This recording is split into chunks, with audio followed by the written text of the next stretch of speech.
I think, sir, we can now start. I'll just Please. brief Just introduction. this slide of three very good resources: the ASCO guidelines 2011, the ESMO guidelines 2020, not 2011, 2021, ESMO guidelines 2022, and the UK guidelines 2016. Those of you all who want to sign out of this meeting now, you will get most of what I'm going to say on the guidelines. But honestly, I've not picked up everything from the guidelines. I've tried to mix my personal philosophy in it, because guidelines all of y'all can read, and sometimes they are fuzzy. I've been part of the ASCO guideline committee and still am, and I often don't agree with all the conclusions given. Guidelines are not gospel truth, and we need to read between the lines. But these three guidelines are something that all of us should lay our hands on if you are dealing with salivary gland tumors. Now, there's lots new in salivary gland tumors. In surgery, we have intra-operative nerve monitoring. We have robotic surgery for deep lobe tumors. We have newer classifications for the types of surgery that we do. And we started doing smaller surgeries. We do something called extracapsular dissection. We do adequate parotidectomy and not always a superficial parotidectomy. There's a lot happening with testing and diagnosis, change in taxonomy. IHC, FISH, NGS has come in a big way. WHO keeps changing its guidelines very, very often. So there's a lot happening on salivary gland. And of course, in most parts of oncology, targeted therapy, actionable mutations have been worked on extensively for salivary glands, the NTRK, the HER2, the androgen receptors, so on and so forth. And we are looking at targeted therapy for salivary glands when we are not able to offer them other treatments. I can't cover all this in 40-45 minutes. So I'm going to give you a broad bone catering. 2,807 cases in 35 years. That's less than 100 per year. When I used to be at Tata's, we saw approximately 9,500, 10,000 cases, less than 150 salivary gland tumors. If you look at global rates, the crude and age adjusted incidence rates are 0.69 and 0.57 per 100,000. And globally, Globocan says that we just see over 50,000 new cases every year worldwide.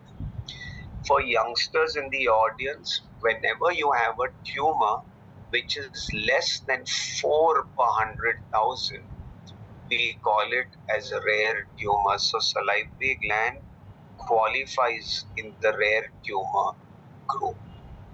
Second, it's very, very diverse. So we see few cases, but they're different histological types.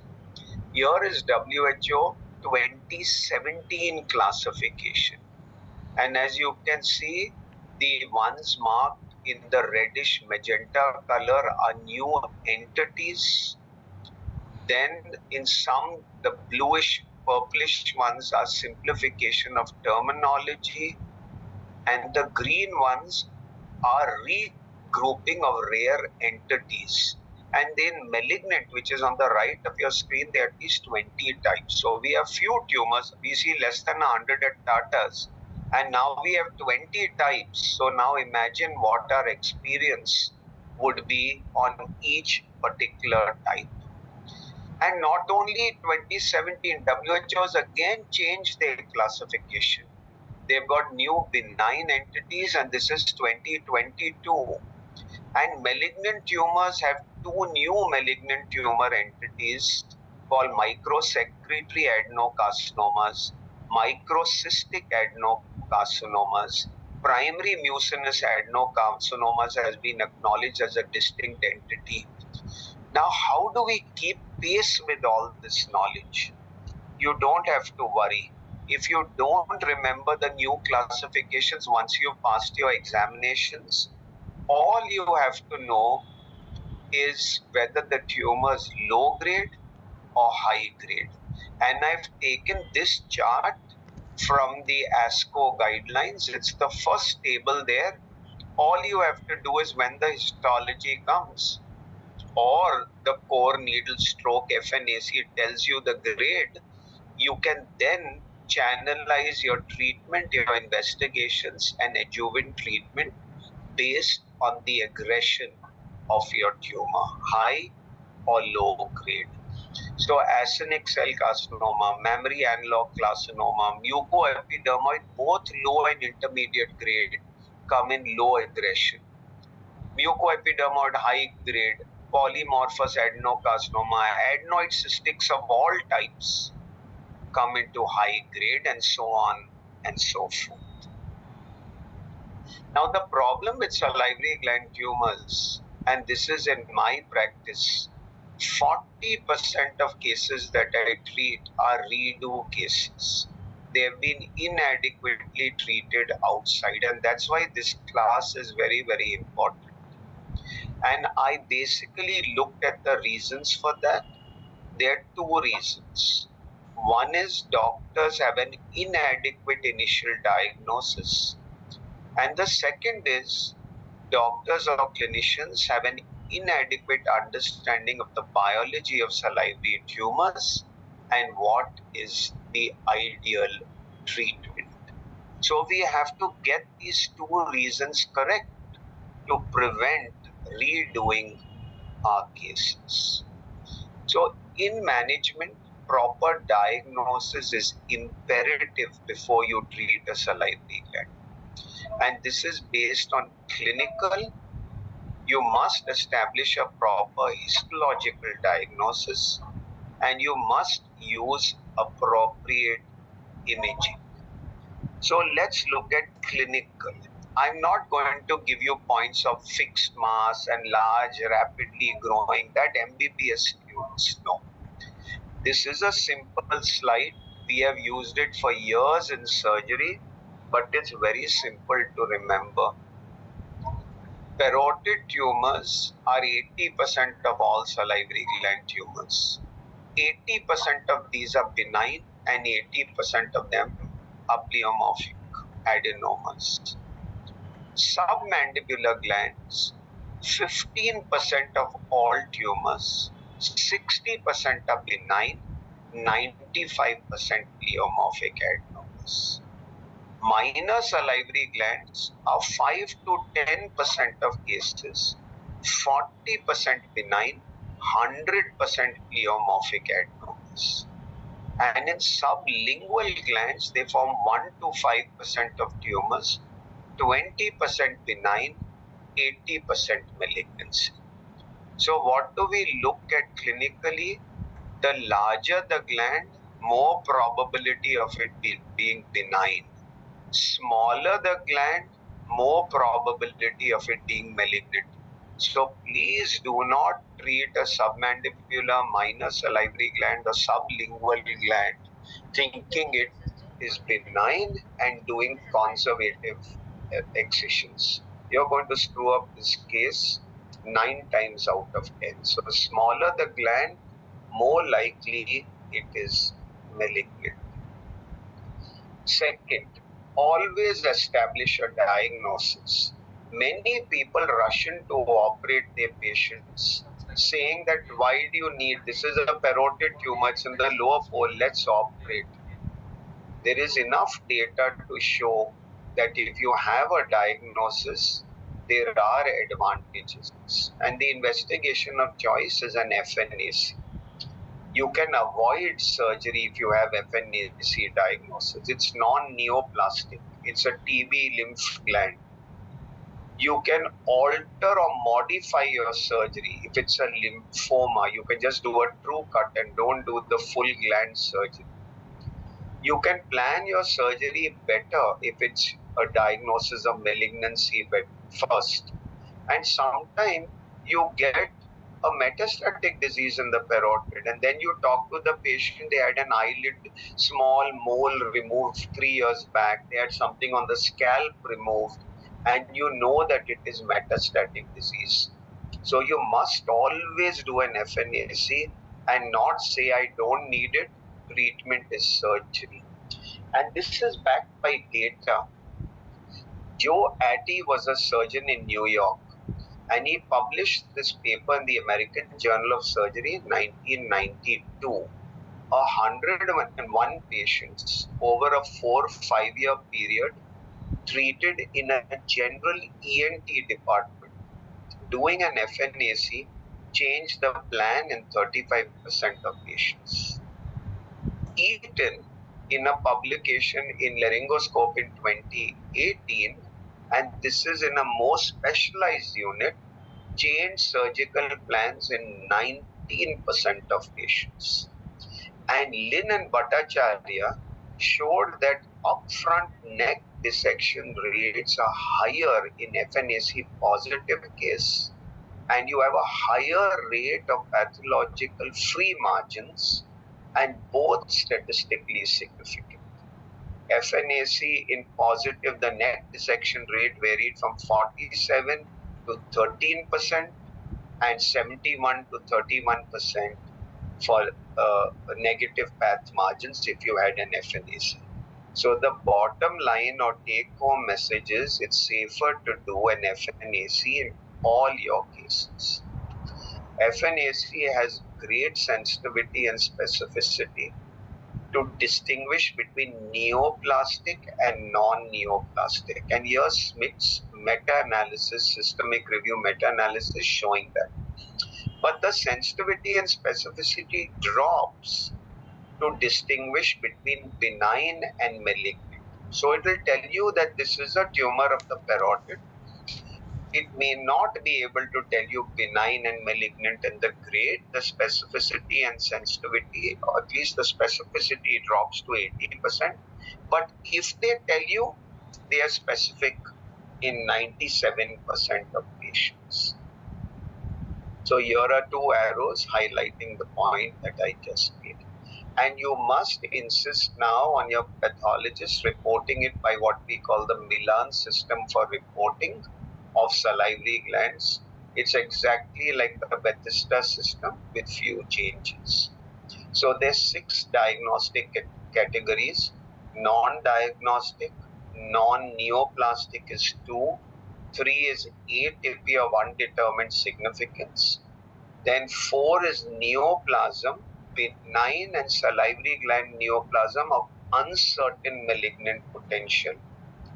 5 is suspicious of malignancy, and 6 is malignant. 5 and 6 usually go for surgery. 1 and 2 we don't operate or we repeat the FNAC. 3 and 4 you need to get a second opinion or decide on clinical and imaging to decide how you want to treat your patients. And the risk of malignancy on this meta-analysis of 16,000 patients, 92 studies published in Diagnostic Cytopath and also referred to in the ASCO guidelines, is given on this slide and in the column on the right. Non-diagnostic, 17% turn out to be malignant. Non-neoplastic, 8%. Atypia of undetermined significance, 34%. Benign usually is benign. Uncertain potential, that is class 4, is 42%. Suspicious of malignancy, 58%. And malignant, 91%.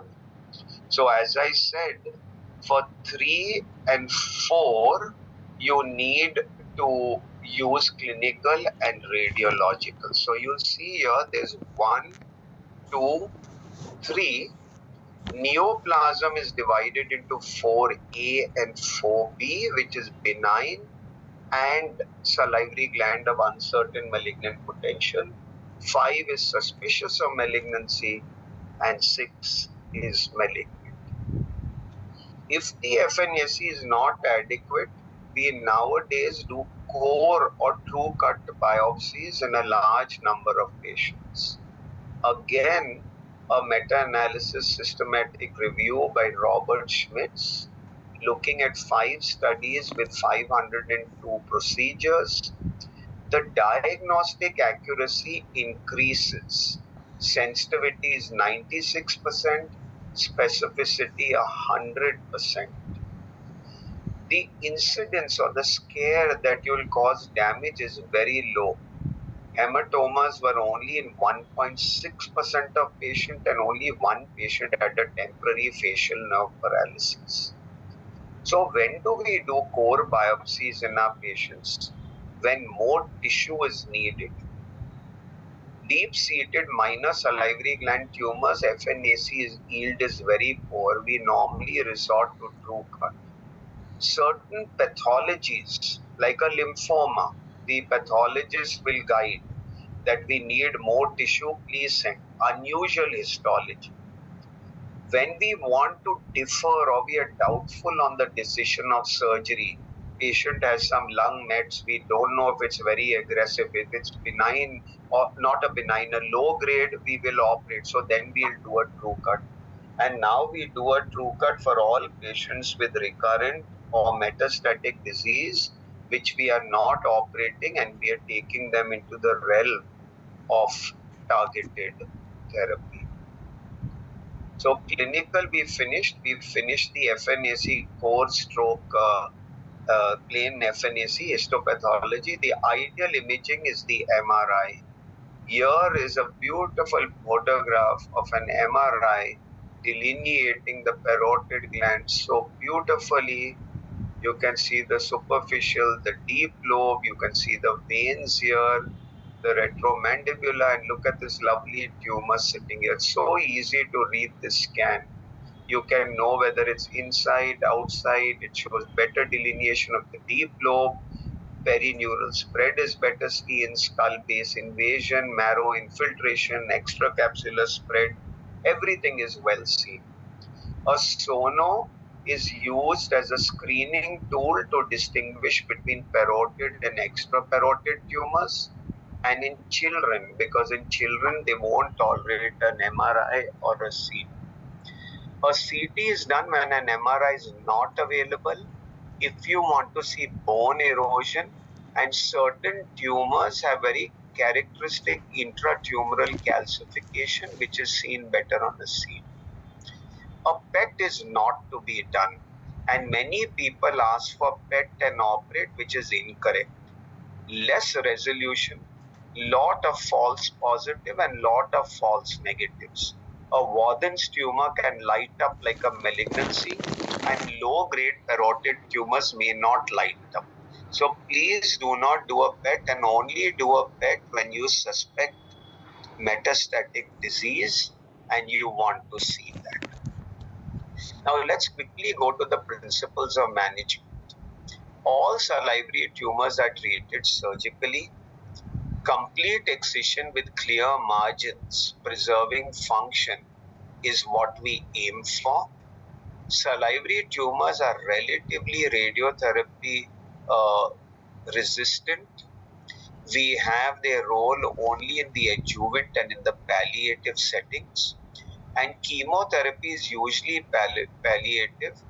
Now we have molecular targeted therapy making its way. So remember, the treatment is salivary glands, is surgery, and nothing but surgery. Now I don't know how many surgeons are there in the audience, but there are various types of surgeries we do on the parotid. For the other minor salivary glands, it's wide excision of the tumor, and we'll briefly refer to them at the end. Since 80% of these tumors are in the parotid, we'll focus little on the parotid. Limited wide excision, what we call adequate parotidectomy, partial parotidectomy, is a treatment of choice, and it's usually done for benign or very low grade tumors. Never do a nodulectomy fraught with complication recurrences. And there's something called extracapsular dissection for benign tumors, and I know there's students here, examiners ask, it's not for malignant. I'll briefly refer to it. A superficial parotidectomy is done for all low-grade tumors in the superficial lobe. All high-grade tumors, you do a total parotidectomy. Little controversial. I'll have one slide in the next few minutes. Radical parotidectomy if the facial is involved, and extended radical where we remove adjacent structures, like we remove part of the temporal bone, external auditory canal, mandible, those kind of things, skin. Those are extended radical parotidectomy. Now, there's a classification by the European Salivary Gland Society that divides the parotid into 5 zones. The first is superficial superior, the second is superficial inferior, the third is deep inferior, the fourth is deep superior, and the fifth is the accessory parotid. Now, why I've put this up is this ensures nomenclature is uniform when you report. Non-parotid structures that are removed are indicated by a symbol. So if you remove the greater auricular nerve, you write GAN. You do the lateral temporal bone, it's called LTB. That's how you put the notes. Now, to distinguish between extracapsular dissection and parotidectomy, there are 2 criteria. In extracapsular dissection, no facial nerve dissection is performed. So we basically hug the tumor, put on loops. If any branches come in the way, we save them and take out the tumor. And less than 1 level is removed. So you don't take out the full one. You don't take out, then it's called extracapsular dissection. Never done for malignancy. Short note for surgical people. And here is a Prisma meta-analysis, 14 studies, 3,000, showing that the recurrence rates are more or less the same with extracapsular dissection and superficial parotidectomy only for benign parotid tumors, and you have lower rates of nerve palsy, Fraze syndrome in the ECD group compared to the superficial parotid. Looking at partial parotidectomy, adequate parotidectomy, taking it out with a cuff of tumor, saving as compared to the superficial and total parotidectomy.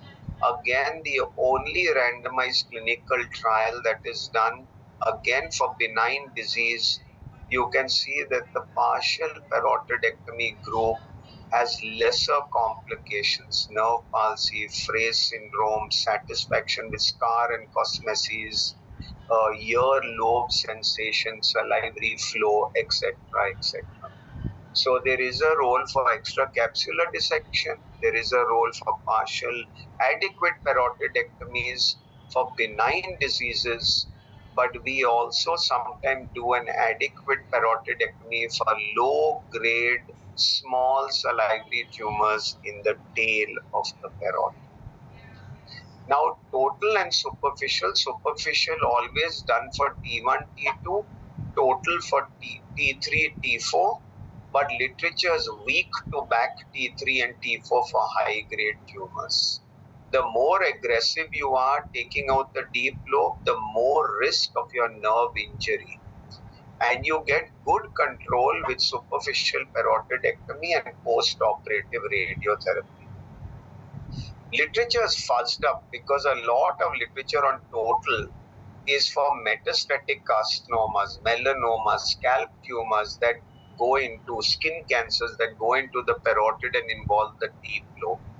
So the current recommendations across ESMO, across ASCO is do total in T3, T4 only if you feel it is not placing the nerve at a higher risk.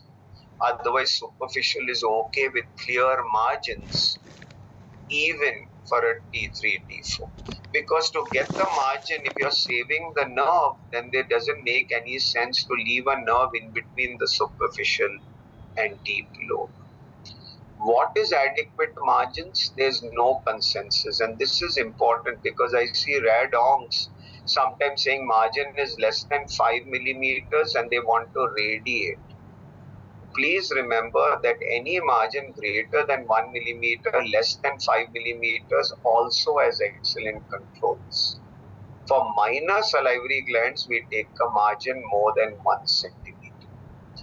So the dictum when you operate is, do not put the patient at high risk, but please do not leave back gross disease.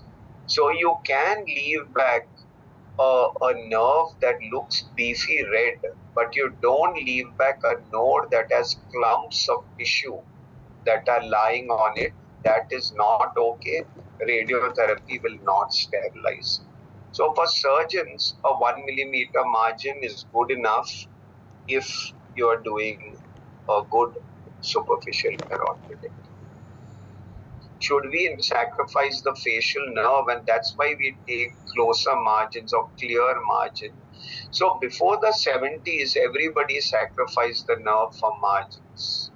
After the 70s, there were very landmark papers that were published that shows that the control rates are exactly the same if you did a conservative approach plus RT versus a radical surgery excising the nerve and RT. So if the clear margins around the nerve are obtained, the nerve should never be sacrificed and made into a radical parotidectomy. If you are forced to do it, dissect the branches and resect small insignificant branches, and you may be guided by the use of frozen section. So we use frozen section in parotid tumors in certain scenarios. When there's a doubt of the pre-op diagnosis, when we want to assess surgical margins, if we suspect facial nerve invasion, if neck node involvement, we want to decide whether to do the neck or no. And if the tumor, you want to get the grade of the tumor at times, again to guide the treatment of the neck. And this again comes from recommendations both from the American pathology group as well as the ASCO guidelines. Frozen is good, sensitivity is 90%, specificity 99%. The area under the curve shows better diagnostic accuracy than an FNAC. So we do at times lean on the frozen section for making decisions on operative. Now, the next point is, when do we do a neck dissection in our patients with salivary gland tumors? Here is a 2022 meta-analysis looking at 51 studies, 11,000 odd patients. T3, T4 tumors had a 2.3% increased risk of occult nodal metastasis compared to T1, T2. High-grade tumors had a 3.8 times increased risk of occult nodal metastasis.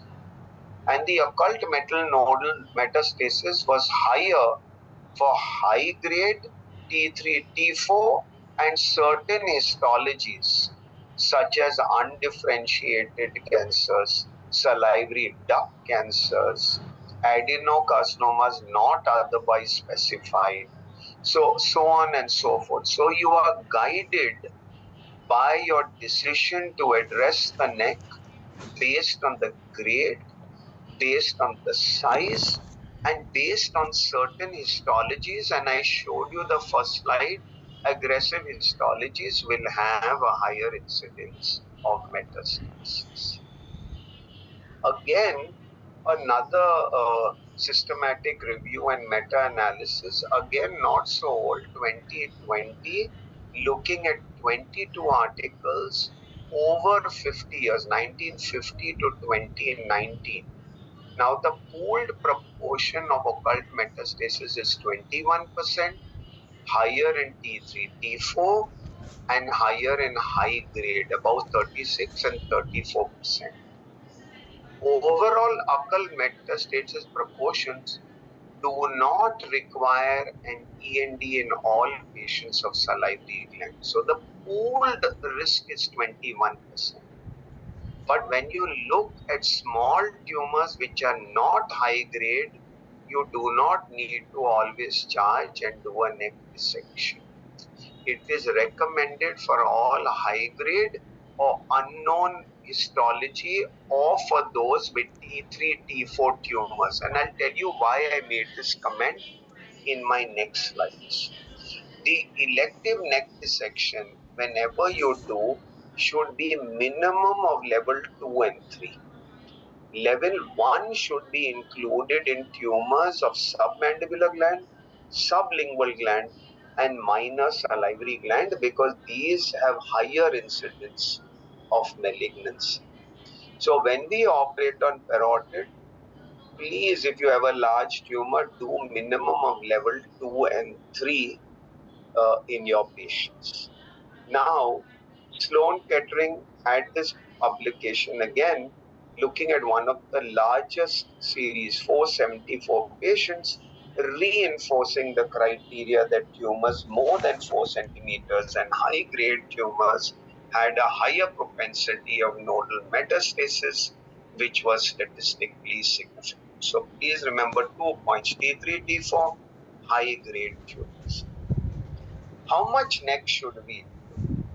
I've only quoted 2 papers, one from Sloan Kettering 2014 and one from Lim in laryngoscope from the University of Pittsburgh. Now, when you have an N0 neck, 2 and 3 are most frequently involved. Level 4 is involved in 11% of patients, and 1 and 5 in 7% of patients.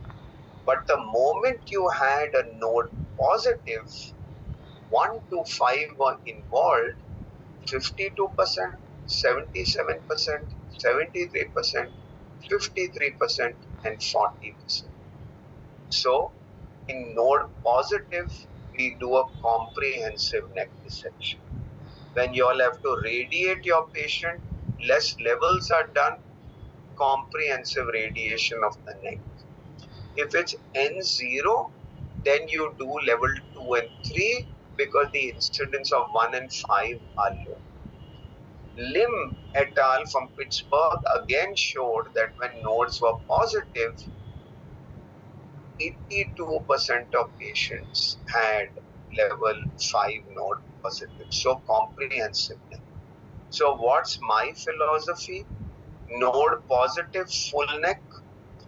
Node negative, high risk, I do SOHD and frozen section of nodes. If they are positive, do comprehensive neck. All other cases benign, small lesions, I pick up level 2, send it for frozen section. I see the digastric, I find the facial nerve easier.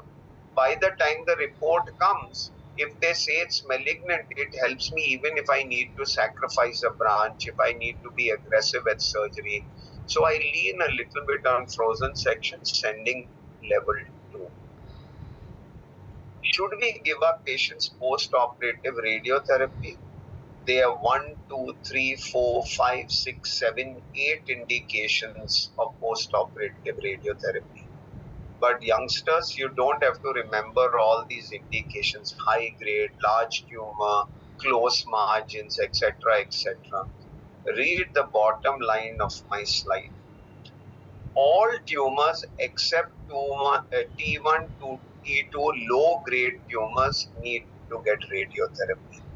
And now the exception in the new guidelines is that adenoid cystic, even if it's a T1 small tumor, needs post-operative radiotherapy. Adenoid cystic, whatever type it is, and this is again a large NCDB database showing the benefit of giving radiotherapy in these adenoid cystic carcinomas. Radiotherapy helps. A meta-analysis again looking at post-operative radiotherapy for salivary gland cancers. Read the conclusion in red at the bottom. Long-term results are very, very favorable and you must give it to your patients. But however, when you look at disease-free rates over 3, 5, and 10 years, it continues to drop down, making a case for some sort of more aggressive treatment for patients who are prone for relapse or loco-regional recurrence.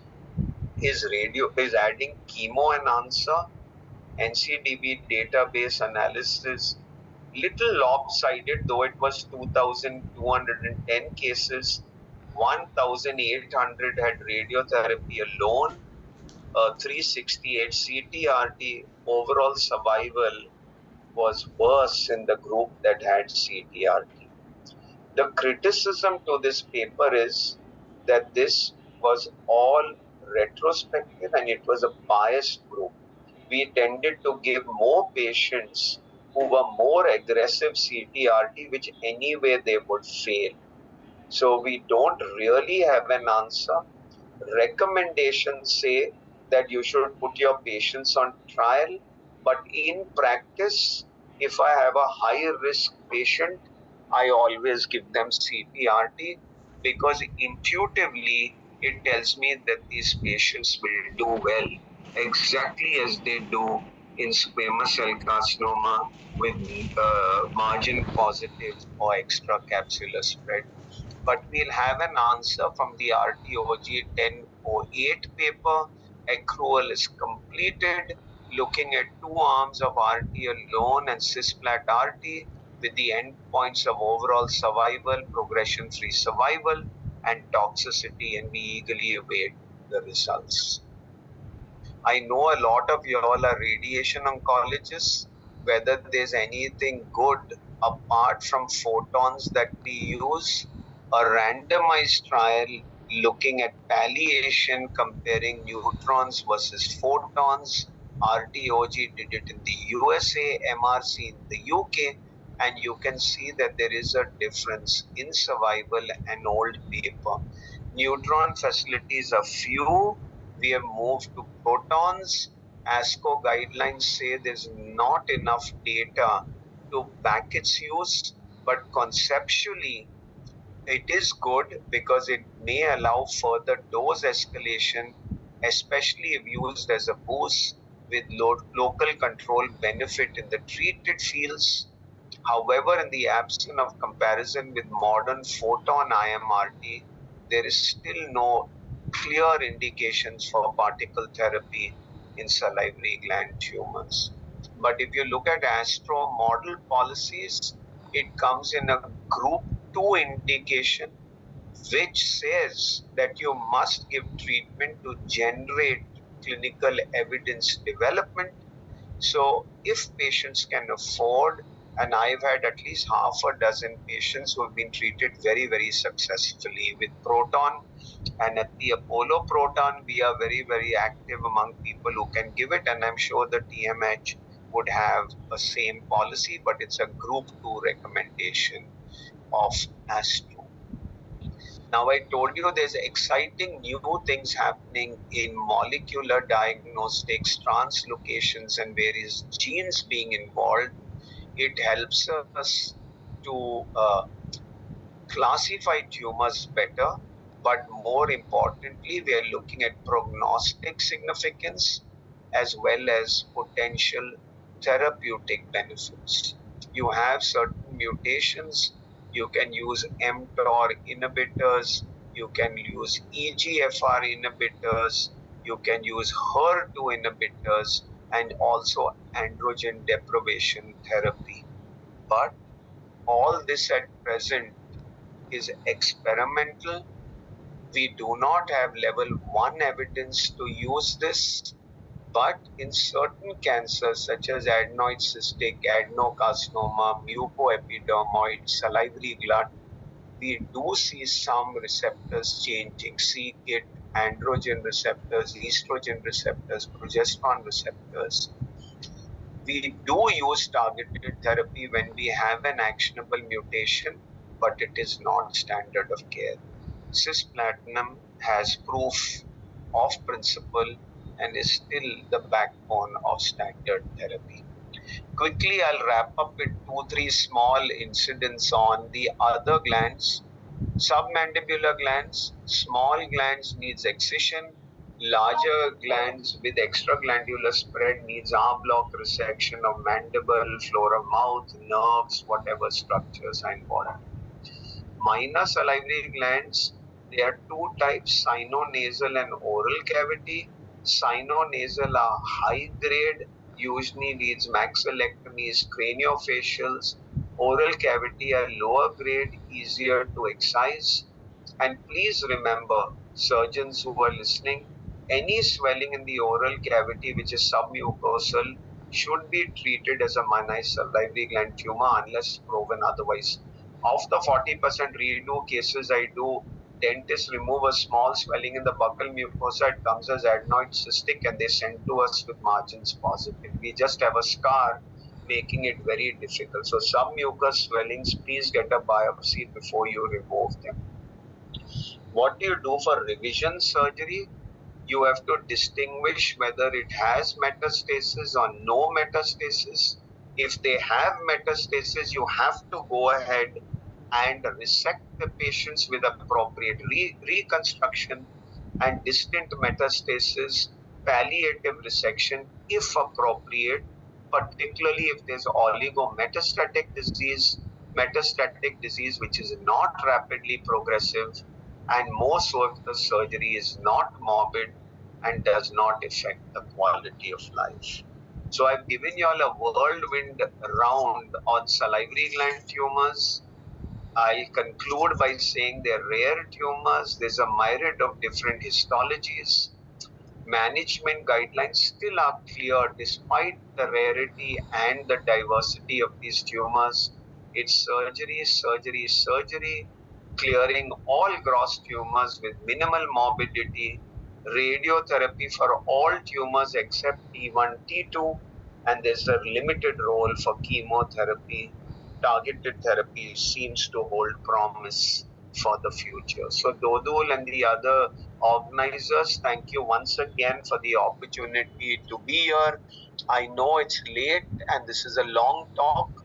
I hope we've not put everybody to sleep, but I'll be happy to answer any questions. Thank you so much, sir. I mean, almost 115 participants at this time says it all about this lecture.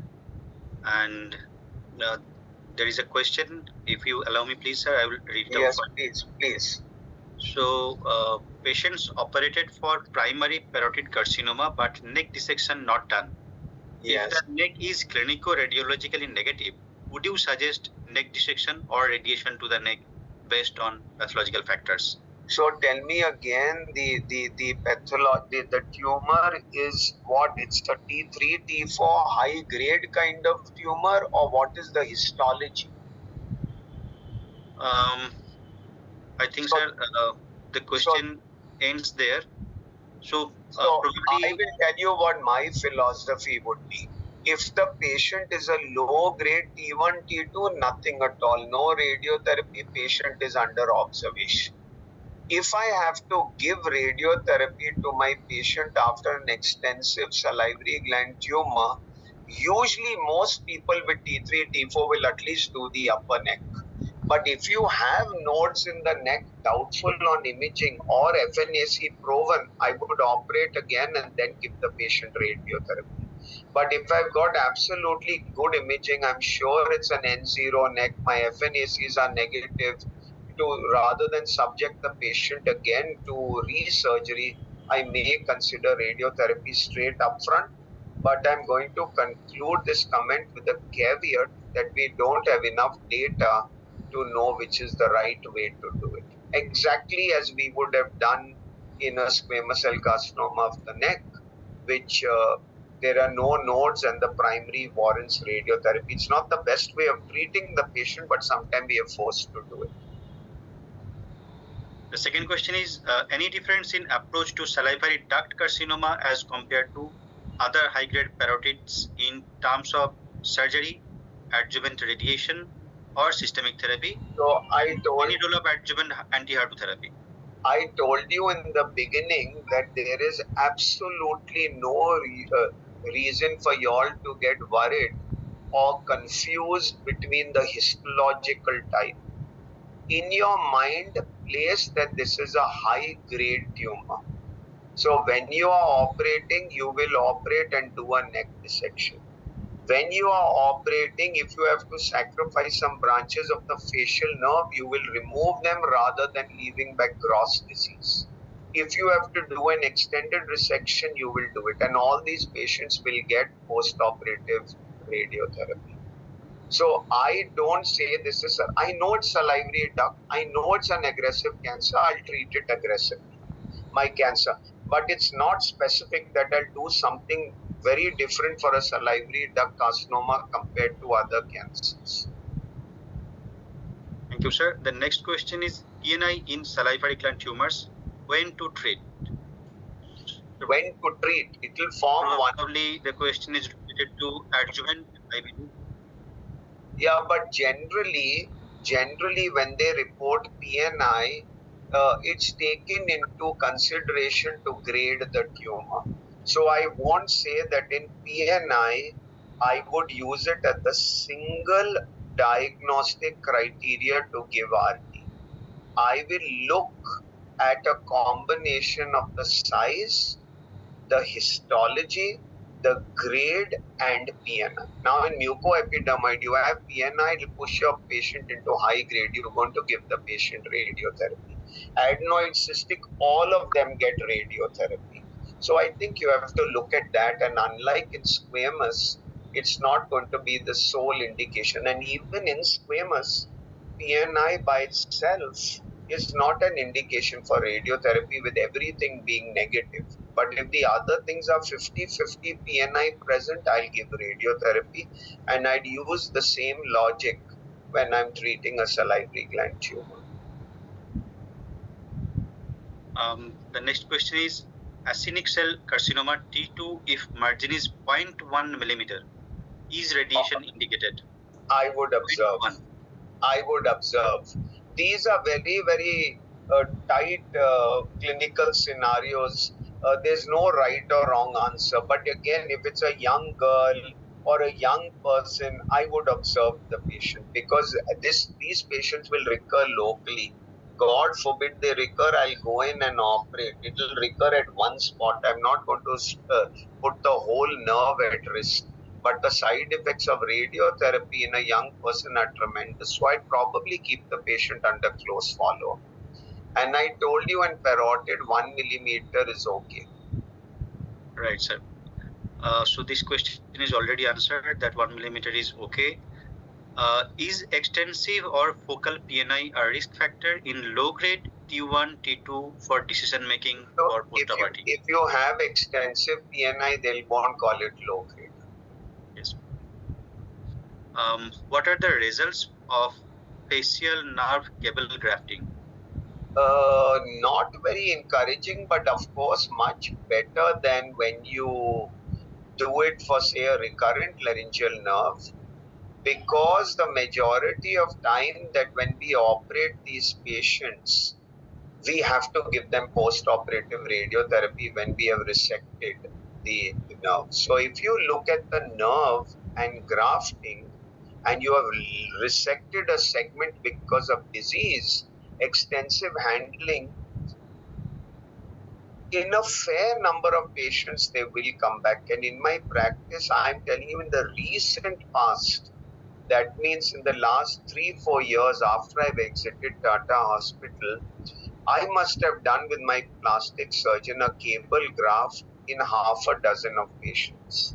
And I must tell you, over time, it may not come back totally to normal, but the tone of the muscles is good and some function is improving. And over time, I'm very hopeful it will improve still more in our patients. So today, it's not a hopeless procedure.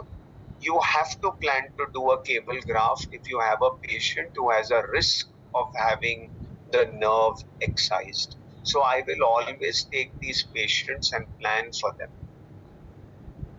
Thank you, sir. We have 2 more questions, and after that we'll wind it up.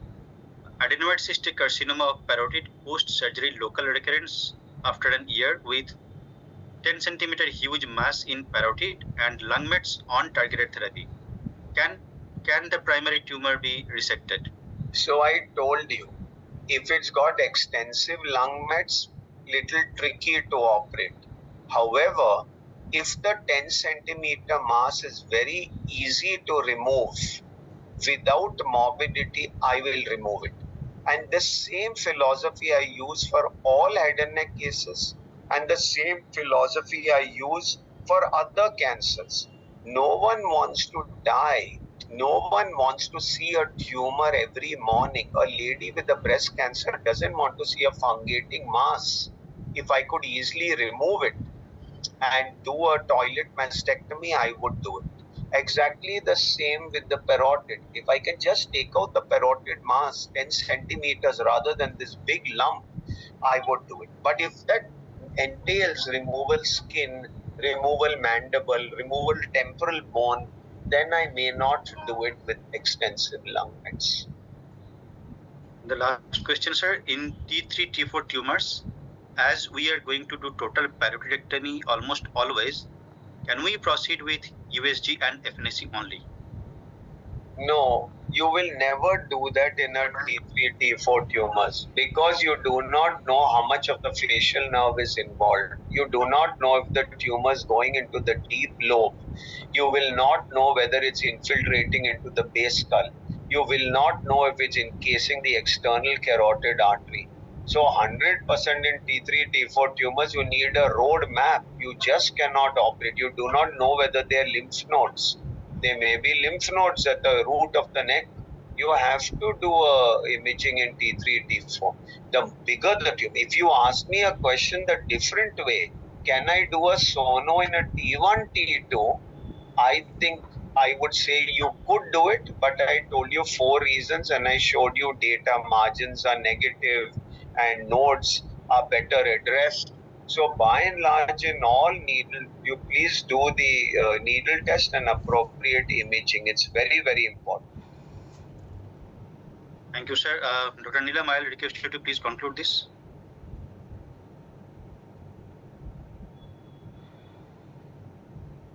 Neelam, are you there? Yes, sir. Yes, sir. Good evening, sir. Yes, sir. Yes, sir. It's a wonderful lecture. Yes, sir. As a medical oncologist, we do have all the upcoming driver mutations and all that is upcoming, and yes, we do expect a lot to come in the future. Wonderful lecture, sir. I think all our questions have been answered, and so we would like to call it a day. And so maybe in future we can have a couple of more lectures with you, sir, and that would be really amazing. I never say no to Dodul because every time every time I give a lecture, Dodul takes me out for a good dinner. So why should I say no to him? You can call me every week. Thank you so much, sir. I hope the other speakers are not listening, Dodul. Your bills might go too high. Sir, it's your thank you very much. It's your humility and your greatness always that you make yourself available for us at this odd hours. It's a pleasure. Thank you so much. It's always pleasure.